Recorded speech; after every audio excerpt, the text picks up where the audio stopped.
Selamat pagi Ibu Bapak, Saudara-saudara sekalian. Lama nggak berjumpa, tapi kita masih hidup. Jadi harus berjuang untuk menggunakan sisa hidup ini dengan baik. Senang sekali bisa bertemu di bulan Waisak, minggu pertama bulan Mei. Salam 3 hoki beruntung. Ayo kita semua senyum dulu, ya. Sadari bahwa kita ini beruntung yang pertama, karena kita beruntung terlahir sebagai manusia. Setuju ya? Yang kedua adalah kita ini luar biasa beruntung karena bisa kenal ajaran kebajikan, bukan kejahatan. Betul ya? Dan yang ketiga, kita beruntung, super beruntung karena masih hidup sehingga masih bisa mencari pesangon pindah alam. Benar? Setuju pasti.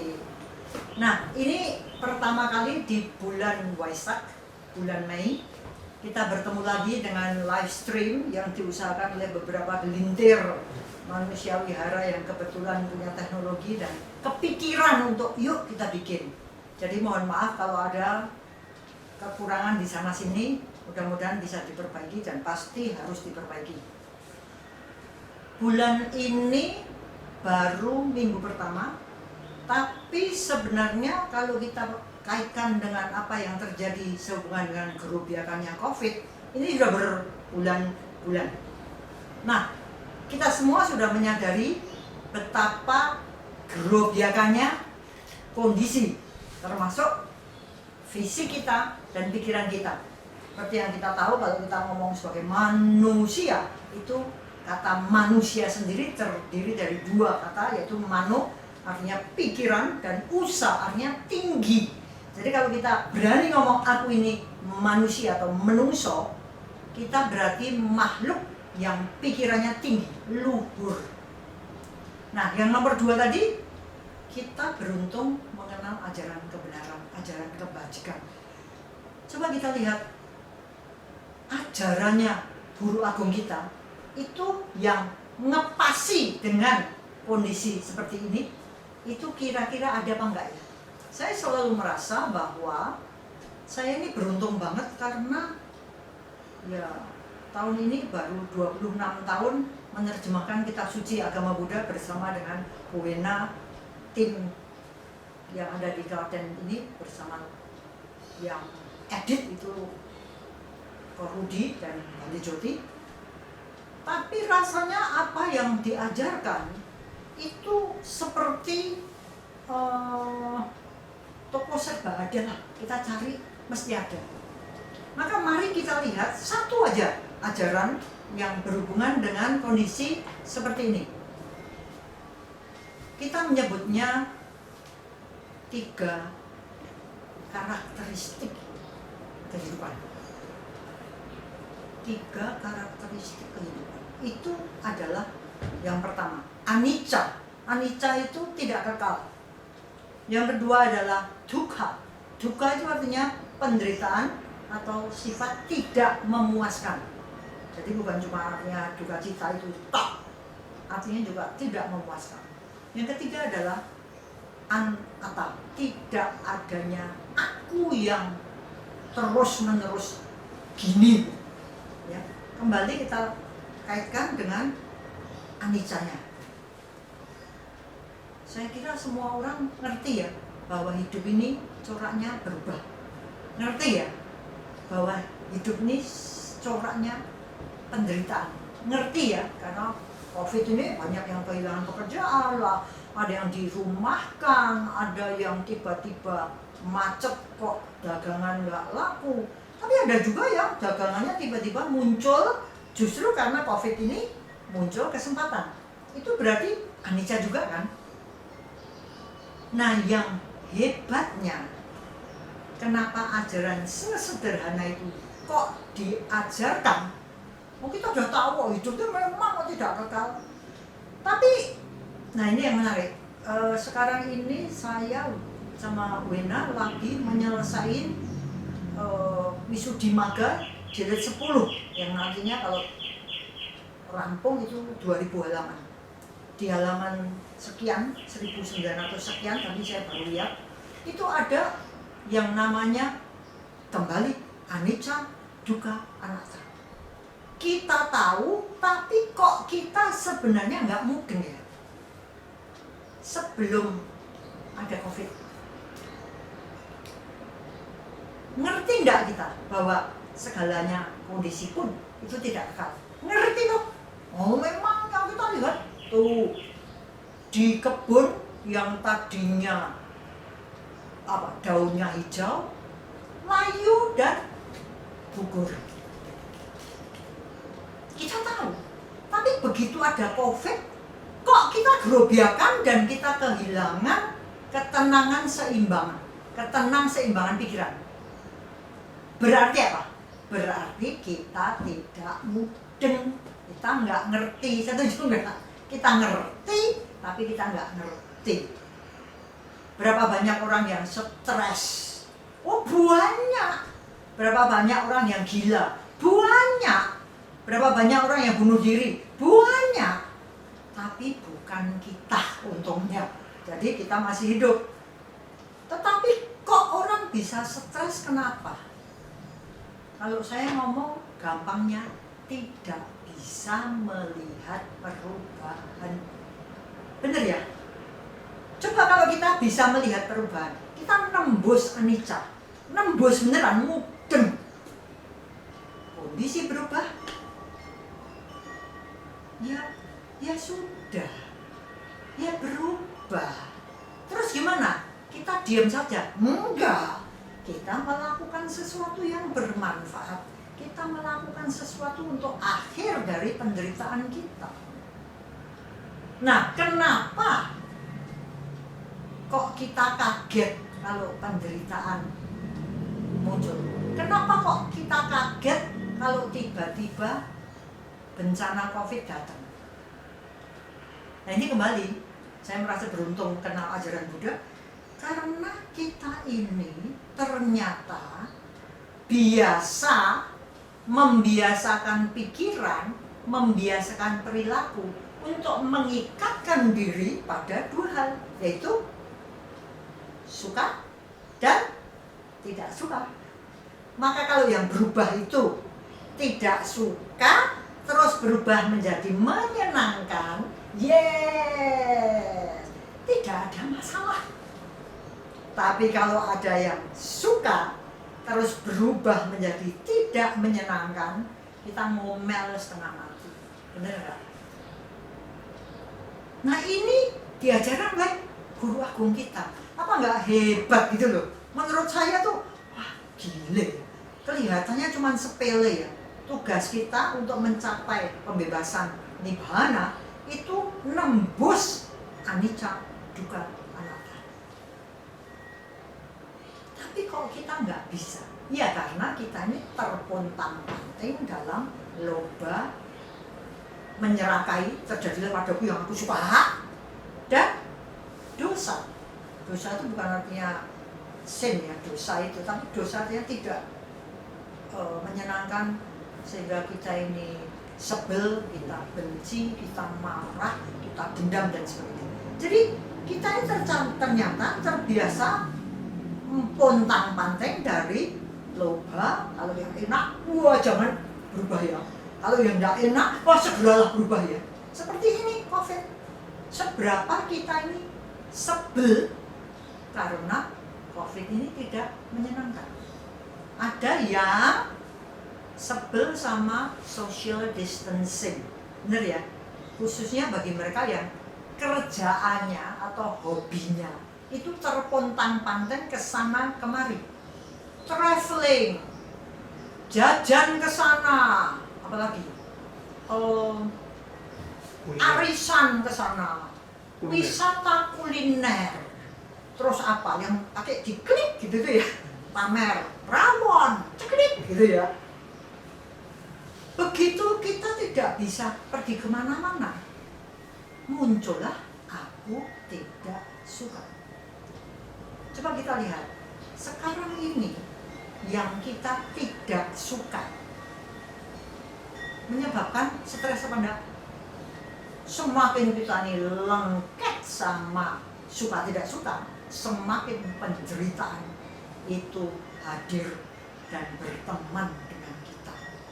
Maka kalau kita mau sedikit demi sedikit nembus anicca, mari kita perhatikan seberapa aku ini sebenarnya ngerti ajaran tentang anicca. Ngerti kok? Iya ngerti. Intelek, kepinteran, kognitif. Makanya orang-orang yang pinter di sekolahan belum tentu bisa nerima anicca. Sebaliknya orang-orang yang tidak begitu pinter mungkin justru malah bisa mudeng anicca, karena hari demi harinya dia punya jurus yang sangat ampuh. Saya dapat jurus ini dari Bante Jodi, kalau ngomong kan ces pleng gitu ya. Kalau kondisi enggak enak atau enggak baik atau kita enggak suka, Bante Jodi itu cuma diem aja, senyum-senyum terus ngomong gini, demikianlah adanya Bulani.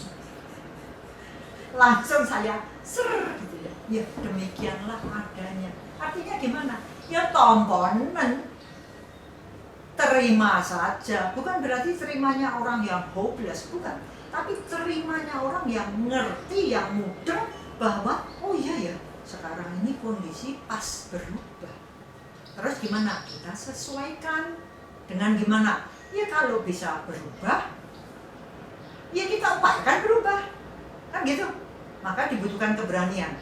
Makanya ada doa yang mengatakan, give me the courage to change what can be changed. Beri saya keberanian untuk mengubah apa yang bisa diubah. Give me the serenity to accept what cannot be changed. Beri saya ketenangan untuk menerima apa yang nggak bisa diubah. Dan give me the wisdom to know the difference. Beri saya wisdom, kebijaksanaan untuk mengetahui bedanya. Ini yang ditoengkan ini keberaniannya, yes, atau terimanya. Menarik ya, dibutuhkan kebijaksanaan ternyata. Nah, yang lebih saya anggap luar biasa adalah ajaran guru agung kita itu lebih banyak mengurusin diri sendiri. Maka bukan berilah, tapi ayo bangkitkan keberanian, bangkitkan kesabaran, keteguhan, keuletan, bangkitkan kebijaksanaan. Jadi bukan mengharap dari eksternal, tapi kita melatih supaya menjadi kekuatan internal. Menarik ya? Nah, kita lihat kembali pada anicca. Kalau kita benar-benar mudeng anicca, maka pola tingkah kita, pola pikiran kita akan jauh lebih sederhana. Contohnya, seberapa tuh kita ini ngemohin anicca, nggak mau lihat anicca dalam keseharian. Kalau hari ini kita nggak mandi, jelek nggak? Jelek ya. Tapi karena mau di syuting, jadi mandi dong, gitu ya. Supaya apa? Supaya tampil elok rupawan, cantik jelita. Kita tuh sebenarnya di dalam batin ngemohi tampak jelek. Bener nggak? Dan kita nganggap itu ya ngono no, ya bener ngono no. Ada nggak satu momen di dalam pikiran di mana kita nyadari bahwa oh ternyata fisik kita ini buruk, kotor, tidak indah, asubah. Seberapa kita mau mengakui itu? Saya ingat waktu pertama kali saya ikut meditasi Vipassana di Mendut itu tahun 92. Persis waktu itu saya umur 40 tahun. Pertama kali ikut Vipassana di Mendut yang diajarkan oleh SN Goenka. Oh sorry, 94. 92 saya ikut Vipassana di Bali. tahun 94 itu saya punya guru yang tiap kali ngecek gitu. Itu dokter dari Kanada, suami istri. Waktu itu saya lagi menstruasi, jadi perut saya sakit. Saya ngomong sama gurunya, saya perut saya sakit, saya boleh nggak minum obat? Waktu itu saya ingat, saya ngomong di tengah lapangan yang mataharinya terik gitu ya, padahal ini orang bule. Jadi kalau bule itu kan biasanya kan gini ya kalau kena panas ya. Ini enggak, dia biasa aja. Yes, what's wrong? Saya katakan, perut saya sakit, saya boleh enggak? Karena mengganggu meditasi. Dan saya dihantam dengan satu penjelasan. Why do you have aversion against your pain? Kenapa kok kamu ini punya kebencian terhadap rasa sakit? Nah kan saya kaget. Nah kan pola pikirnya kan aneh gitu loh. Loh sakit kok? Ya sakit aku gak suka loh. Ya karena aku orang pinter ya cari jalan gimana supaya sakitnya hilang toh. Jadi yang minum obat toh. Tapi pertanyaan itu membuncang hati saya. Iya, kenapa ya? Gak pernah kepikir. Satu. Yang kedua saya duduk belakang saya di Wihara Mendut itu kaca. Wah kalau nyentrong mataharinya kaca, punggung saya kan panas. Lah kan saya orang pinter, maka saya pindah. Bener enggak? Dipanggil sama teachernya, gurunya. Kembali pertanyaannya, why do you have aversion against the heat? Kenapa kok kamu nih punya penolakan, kebencian terhadap panasnya matahari? Bingung enggak kita? Jadi kembali saya katakan, lah panas punggung saya mengganggu meditasi saya. Jadi ya karena saya pintar, cari jalan menuju akhir masalah, yaitu pindah. Pertanyaan itu membuat saya berpikir bahwa tidak ada momen sedikit pun untuk menerima bahwa inilah duka. Ngerti ya? Kenapa duka? Karena ada anicca. Adanya perubahan dari tidak sakit menjadi sakit. Adanya perubahan dari tidak panas, nyaman menjadi tidak nyaman, kepanasan. Kata nyaman, Ibu Bapak, kata nyaman itu sekarang dalam dunia pendidikan itu amat sangat digebiarkan. Anak-anak tuh diajari dengan teknik yang membuat mereka nyaman. Kegiatan-kegiatan harus diciptakan supaya mereka nyaman. Pertanyaan saya, Bapak apa benar ya? Apa benar ya bahwa kita ini dibikin gimana, dididik anak-anak supaya mikirnya nyaman? Apakah bukan itu satu ajaran yang membuat mereka tidak tangguh? Mereka maunya suka.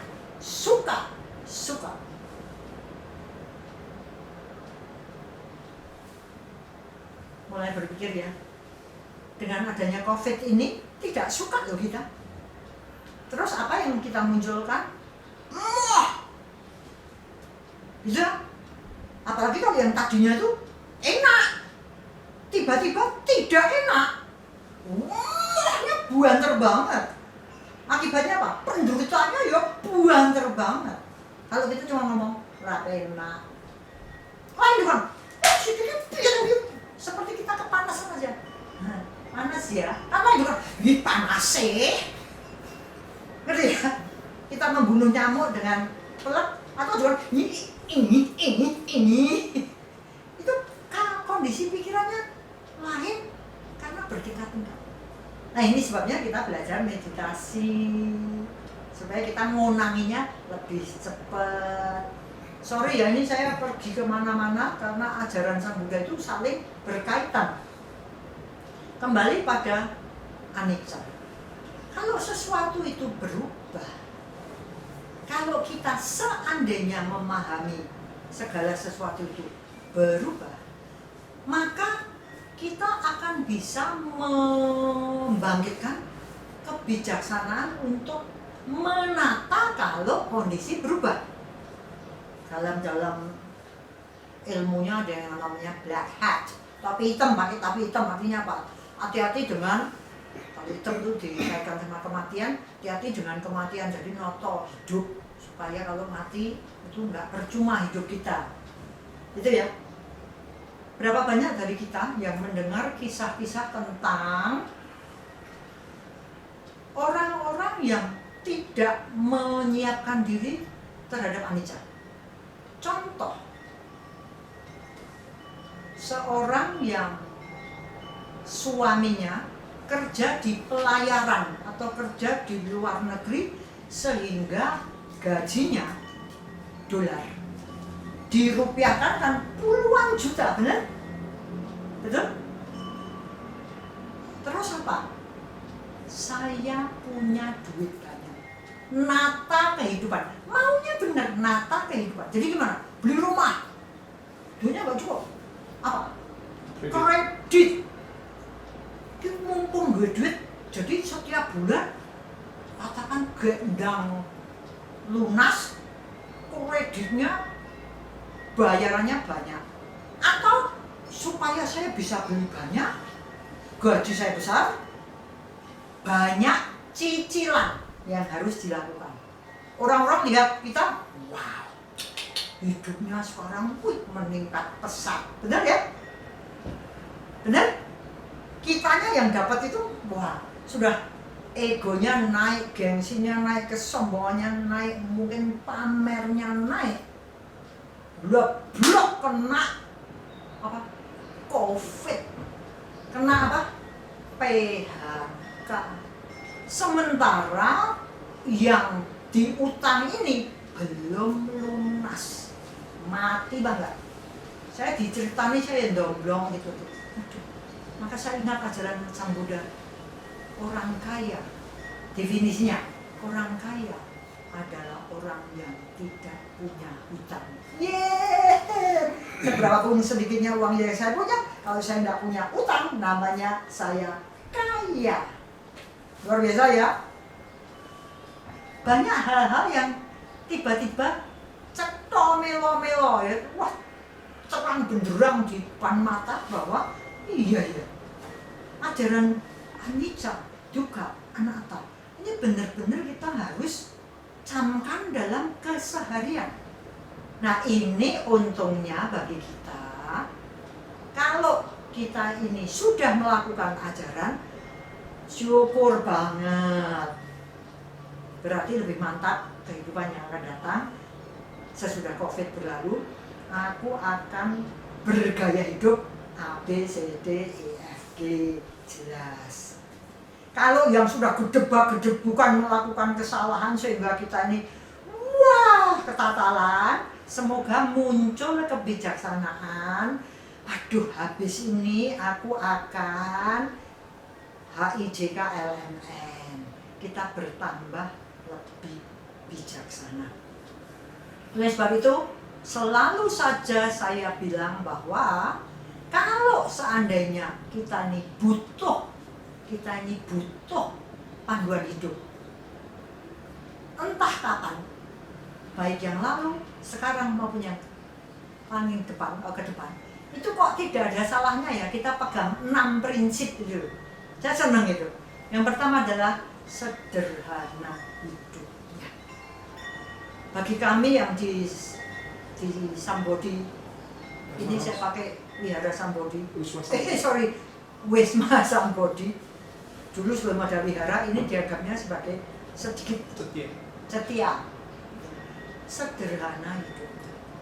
Beberapa hari yang lalu kami ngomong-ngomong terus cerita-cerita tentang kesan. Kesanmu gimana COVID nih? Gimana? Kamu gimana?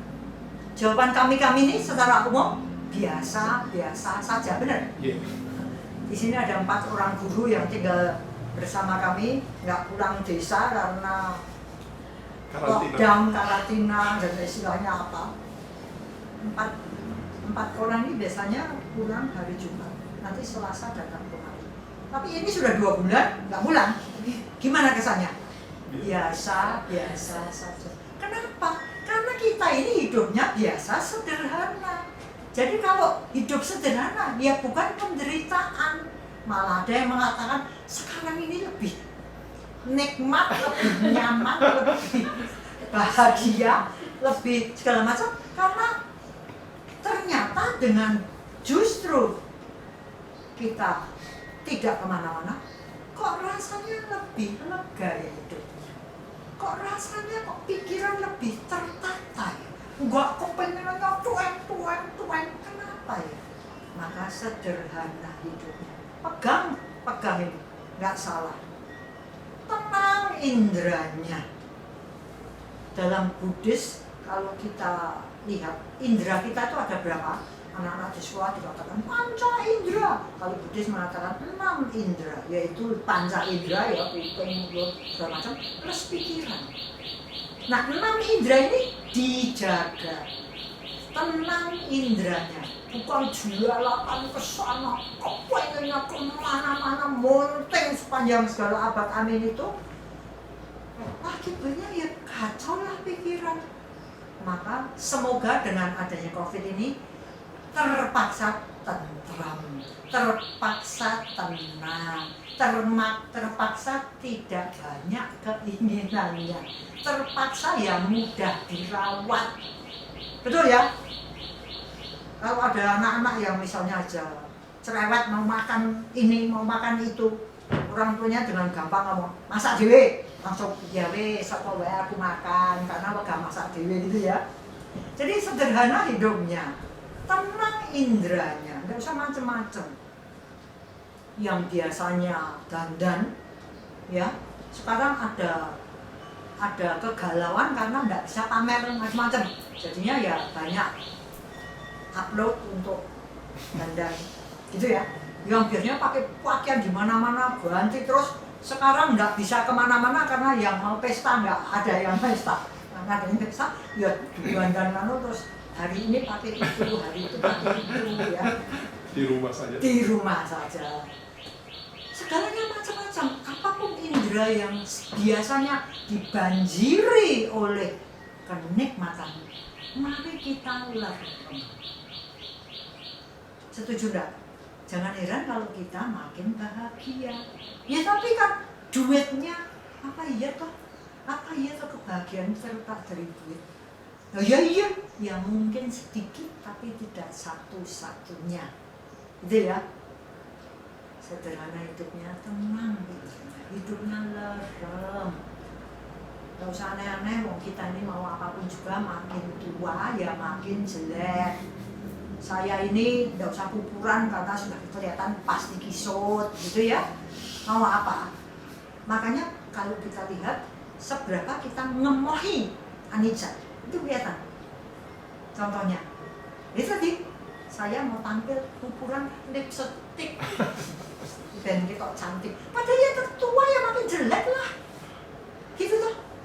Mati, wah didandani, saya udah pesen kalau saya mati nggak usah didandanin, memang jelek. Jadi nggak apa-apa gitu loh, jelek itu nggak apa, tapi jelek di hati, jelek di pikiran itu bahaya banget.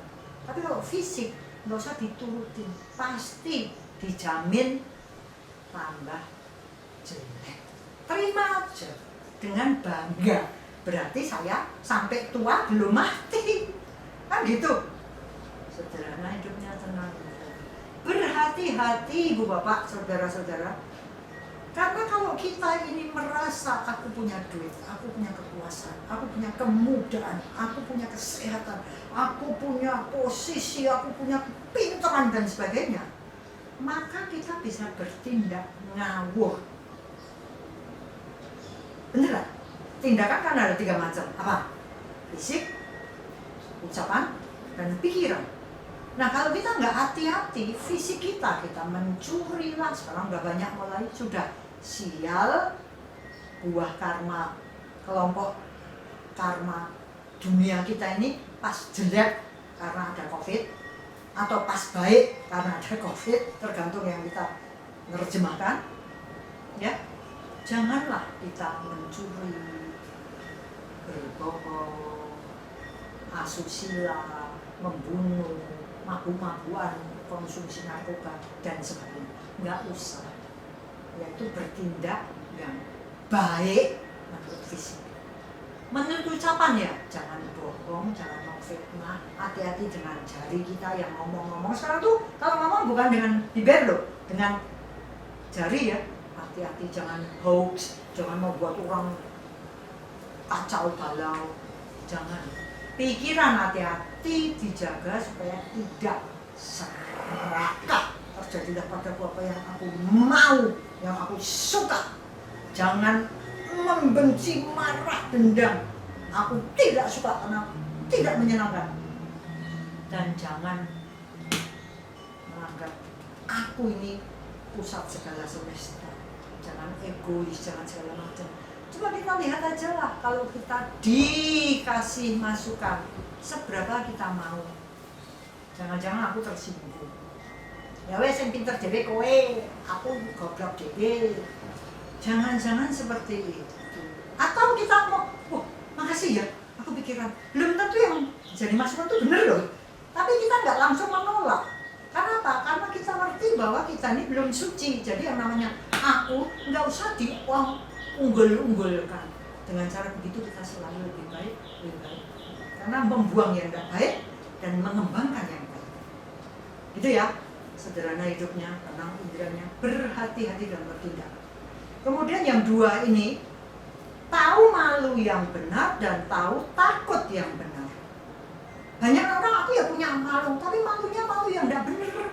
Aku malu berbuat baik, aku malu dilihat baik, aku malu kalau jadi perhatian orang. Padahal yang aku lakukan ini baik, itu tidak benar. Ada sesuatu yang salah dalam pandangan tentang kebenaran. Begitu juga dengan takut yang benar. Aku kok takut ya? Nah takutnya kenapa? Jangan takut yang salah. Takut yang benar itu, contohnya yang paling gampang adalah aku takut berbuat jahat. Karena kalau itu sampai geleng, aduh, setengah mati penderitaan. Kadang-kadang kita nggak bisa membereskan kerusakan yang kita perbuat karena kita nggak ngerti bahwa semua perbuatan itu berakibat. Jadi hati-hati ya, tahu malu yang benar, tahu takut yang benar. Dan yang keenam, jangan melekat dengan foya-foya, hura-hura, mewah-mewah. Selamat kita. Karena kalau kondisi kita seperti tenang, tidak banyak hura-hura, foya-foya, mewah-mewah, pikiran ini akan lebih ngerem, gitu ya. Jadi apapun ada perubahan, kita menanggapi itu dengan lebih bijaksana, lebih tenang. Seperti itu. Sehingga duka yang kita terima pun tidak begitu mulak-mulak. Maka mari kita gunakan bulan Waisak ini menjadi bulan pencerahan bagi kita. Seberapapun buruknya kondisi yang kita alami, jangan gentar. Ini pun anicca. Kita bisa bikin ini berubah lagi. Yang tadinya dianggapnya buruk bisa dijadikan baik. Yang tadinya baik bisa dijadikan lebih baik. Jangan mikir kalau udah baik jadinya buruk, kalau buruk jadinya baik. Belum tentu yang tadinya buruk bisa berubah jadi lebih buruk kalau kita nggak hati-hati. Begitu juga dengan yang baik bisa jadi lebih baik. Maka anicca yang kita ketahui, mari kita praktekkan, kita jadikan masukan pikiran, mengecek introspeksi seberapa kita ngerti, mudeng, paham, sehingga pikiran menata diri tidak terlalu banyak penderitaan. Kira-kira sampai di situ, Ibu Bapak, semoga bermanfaat. Kalau ada salahnya ya harus dimaafkan. Kalau enggak, menderitalah dikau dalam kebingungan pikiran. Selamat bulan Waisak. Selamat menata diri, yang sudah ya sudah, mari kita memperbaiki diri, sehingga suatu ketika kita bebas dari kotoran batin, sehingga tercapailah nibbana terbebas. Semoga semua makhluk bahagia, sehat sejahtera, aman tentram, selamat, damai sentosa. Dan semoga kita terus berjuang untuk tidak melakukan karma buruk melalui fisik, ucapan, dan pikiran.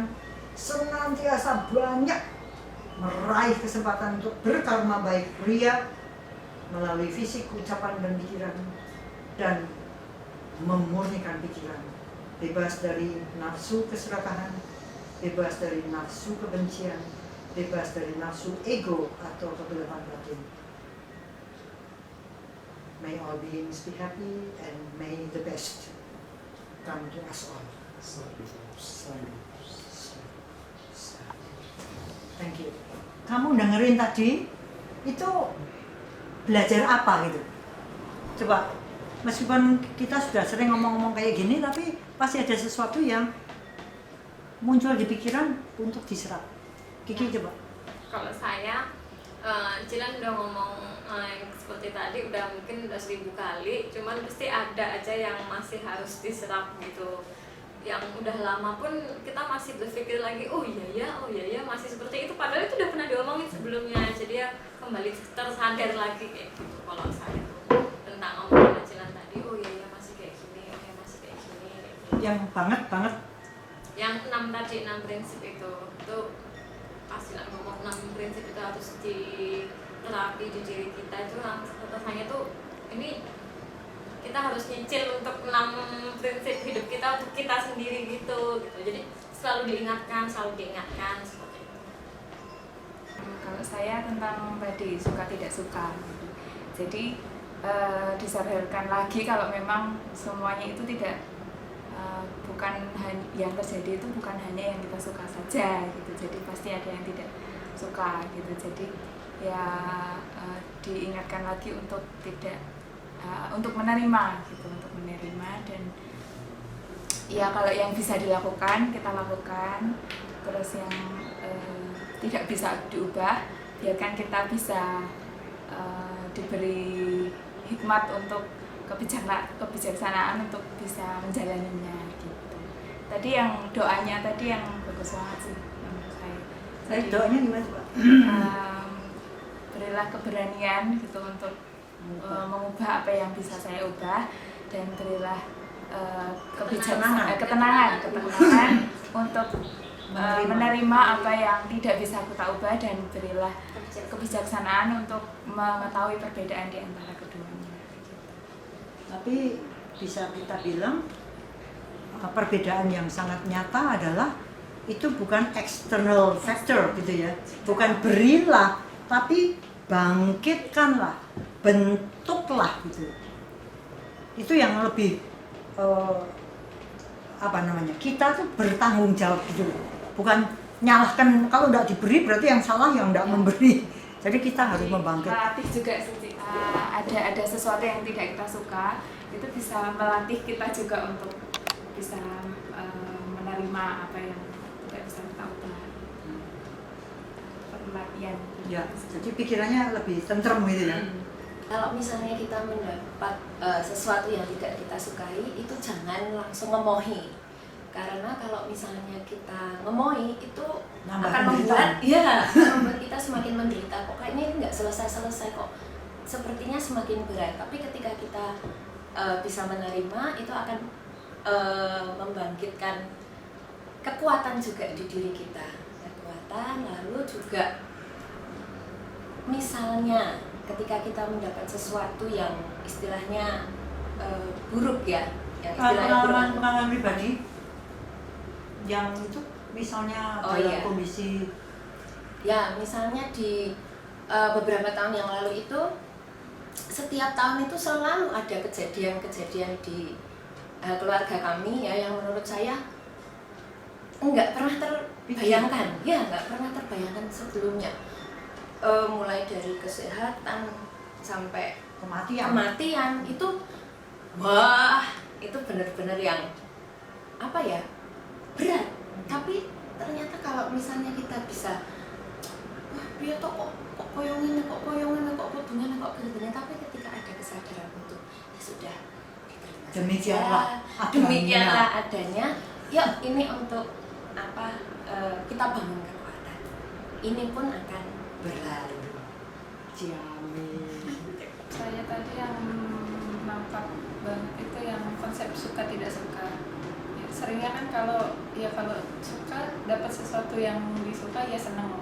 Tapi gimana kalau yang nggak disukai? Terus biasanya saya sih masih sering ya kesel, marah apa kayak gitu. Tapi tadi diingatkan lagi biar memang ada sesuatu yang nggak disukai itu, tapi yang nggak langsung marah gitu. Pokoknya tetap dihadapi dengan pikiran yang tenang kayak gitu.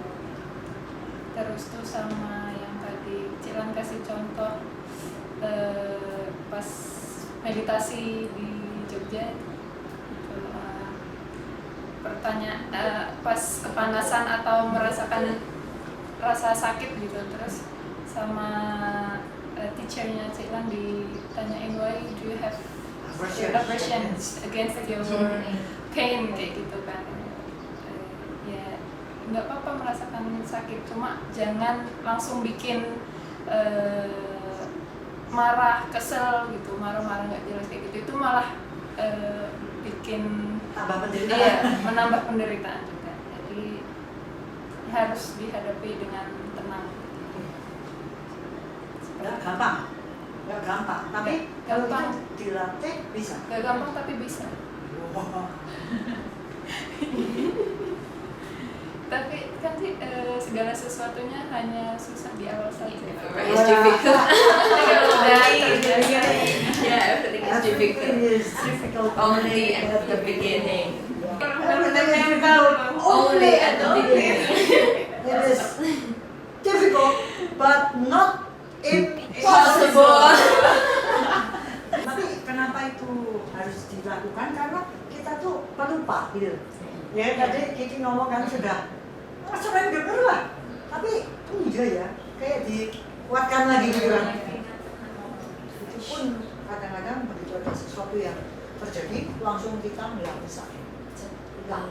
Seperti ada apa ya, gantolannya kalau misalnya kita tahu harus begini-begini, walaupun mungkin kalau hari-hari biasa itu kita tidak terlalu fokus ke situ, tapi nanti begitu ada sesuatu yang terkait ke situ langsung oh ini bacaannya di sini.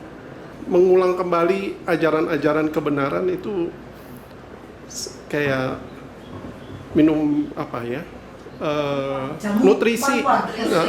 Hidup kan butuh, kalau hidup sehari-hari fisik butuh nutrisi, ya ini nutrisinya apapun. Jadi mungkin masing-masing dapat nangkapnya beda-beda. Tapi hari ini saya nangkap yang baru tuh kalimat yang tadi tuh bagus tadi. Yang mana? 3 itu loh. Yang Kekuatan, ketenangan, sama kebijaksanaan. Keberanian, terus ketenangan, dan kapan kita harus berani, kapan kita harus tenang, kapan kita berjuang, kapan kita menerima. Itu bentuk seperti itu. Dan ini meneguhkan bahwa semua itu harus memang nggak bisa ngandalin dari luar, faktor luar. Jadi betul-betul ngandalin diri sendiri. Cool. Tadi Cilan bilang ini ada guru 4 gitu kan yang di sini. Kalau misalnya kita ditanyain, oh ya, apa namanya, kok nggak pulang udah ini 2 bulan gitu, iya biasa aja. Saya baru sadar sih, soalnya kalau misalnya guru-guru itu kan pasti tanya tuh sama saya, Miss, itu udah nggak pulang ya Miss 2 bulan, misalnya 1 bulan lebih ya Miss. Iya Bu. Terus gimana Miss? Saya bingung gitu jawabnya, jadi kayak ya biasa aja gitu loh, ya nggak apa-apa. Kalau misalnya kalau misalnya ini sih mungkin ya kepikiran, misalnya kadang-kadang kita juga kepikiran rumah. Cuman kalau misalnya udah telepon atau kita video call gitu udah terobati, dan maksudnya ya kita sama-sama di sini apa yang bisa dilakukan kita lakukan gitu ya, nggak ini juga oh saya nggak pulang gini enggak kayak gitu. Jadi tadi diingetin jelas, oh iya benar juga ya, biasa aja sih sebenarnya. Jadi kayak latihan ketenangan juga sih. Ini sering banget kepikiran kalau lagi berkegiatan, misalnya mandi atau lagi makan atau lagi mau tidur, pasti kepikiran banget ini nggak tahu deh apa yang terjadi kalau pulang ke Jogja di kos tuh apa yang terjadi nggak tahu. Jadi kalau misalnya saya ditanyain jawabannya di sini gimana biasa aja, itu tuh nggak juga sih. Saya tuh lebih bersyukur di sini, jauh lebih bersyukur di sini. Karena kalau di kos Nggak tahu Pak, saya mau ngapain Kak, benar Pak, saya sampai nggak bisa membayangin. fosil, memfosil. Iya sih, betul. Apa yang bisa, aduh nggak bisa ngebayangin lagi kalau di kos saya harus gimana lebaran nanti juga.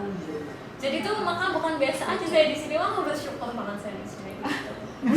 Nana orang Jogja ya, kalau kamu Ya, orang Riau, orang Riau, nggak bisa jadi. pulang juga.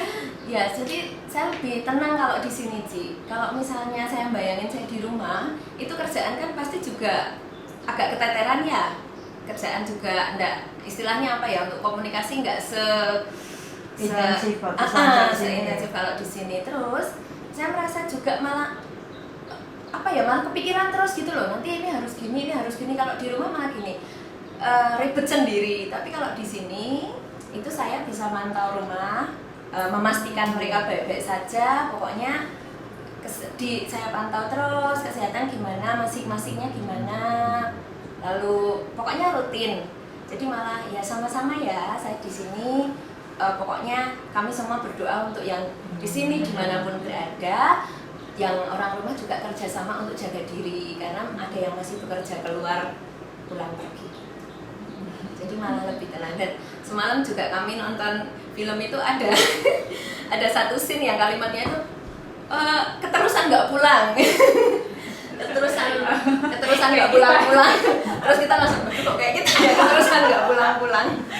Saya juga lebih bersyukur di sini. Jadi yang pas keluar apa berita itu loh, yang bekerja dari rumah itu, itu saya udah waduh, tinggal di sini bisa nggak? Nah terus CM kirim pesan boleh ini yang mau tinggal di sini boleh. Cian bilang ini loh, kalau kalian mau stay di sini nggak apa-apa. Waduh, kita bahkan baru mau tanya kalau misalnya kita di sini stay di sini Gimana? boleh nggak? Ya. Tuh. Itu dari sana awalnya. Ya. Dari Pertama ini nih. sih enggak, bukan saya cuma ini sih apa kepikiran. Pikiran. Nah, kita kan bermula dari tweetnya itu ya, Oh. dari Zelda. Kepikiran. Tapi Kemudian saya nggak dianggap. bilang sama siapa-siapa. Iya. Saya Terus juga kita masing-masing juga kepikiran. Saya juga kan pas laptop saya tuh rusak sih, jadi saya aduh nanti kalau misalnya kerja di rumah nggak ada laptop, terus kalau misalnya ini juga pasti rebutan sama adik kan, pasti mereka dia juga kuliah dari rumah, jadi kepikiran juga ya di sini banyak fasilitas jadi lebih enak gitu. Ya kayak Nana tadi bisa mantau yang di rumah kayak gimana, terus bisa ini juga, jadi nggak bingung lah kalau di sini. Ya, syukurlah. Maka dari itu kami sangat berterima kasih. May all dreams be happy and may the best come to us all. Katanya gitu. Iya. Ya makanya jangan menyalahgunakan apa yang bisa disyukuri. Salah satu yang sangat aku pesankan adalah jangan mengganggu para putra yang sudah berniat untuk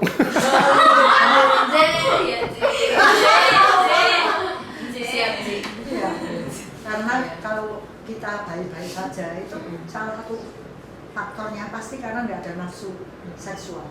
Karena begitu kamu punya nafsu seksual ambiar, udah pasti nggak karuan. Yang kamu jatuh cinta, kamu sendiri jatuh gelabakan, yang dijatuhi selot gelabakan. Tapi kalau kita nggak ada apa-apa, ya biasa, ya nggak apa-apa ya happy aja. Makanya kalian ini selibat pun tidak apa-apa, tapi kalau ini sudah mau kawin jangan. Demikian, thank you.